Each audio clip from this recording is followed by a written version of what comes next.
भैया ये कैसी बात कर रही है? बहन चित्ररेखा, तुझे मैं जान से ज्यादा चाहता हूँ। आप क्षत्रिय है ना? लेकिन तुझे मालूम नहीं है क्या? वो गढ़बिठूर है, वहाँ से कहाँ कहाँ के लोग आते हैं, तुझे शायद नहीं मालूम है। आप किसी से कम नहीं? कम नहीं है, लेकिन कोई ज्यादा है तो कोई कम भी है। वो तो है, लेकिन भैया अपनी बहनों की तमन्ना को पूरी कीजिएगा ना। स्नान करने के लिए शायद नाम सुनेगी तो तू कांप जाएगी। मैं बतला रहा हूँ।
तो चला अपना जोड़ा तैयार कर, तुझे अवश्य से जल का स्नान करा करके मेरा घर भी ढूंढ कर घुमा कर खिलाऊंगा।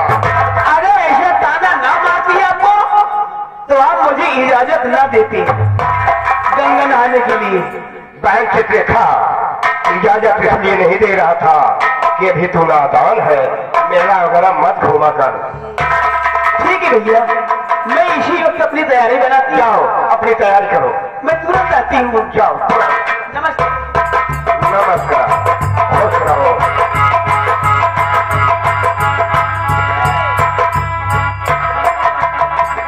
ये चित्ररेखा मेरी बहन गढ़बिठूर स्नान करने के लिए और मेला घूमने के लिए जाएगी।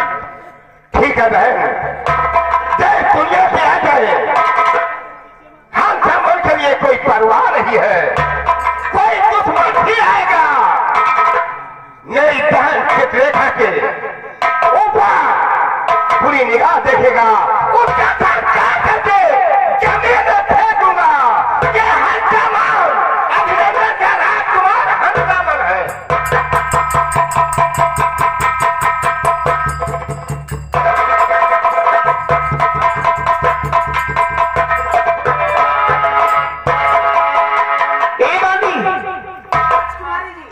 भैया ने तो इजाजत दे दिया। इजाजत मिल गई? हाँ। अब क्या विचार है, चलोगी? हाँ चले, चलो मेला चलते हैं। अगर मेले में अच्छा सा राजकुमार दिखे मुझे बताना। राजकुमारी जी, आप नहीं जानती हैं क्या? उस मेले में एक से बढ़ के एक राजकुमार आते हैं। अच्छा हाँ, चल ठीक है, चलो। हर मेला दिलों का आता है, एक बार आके चला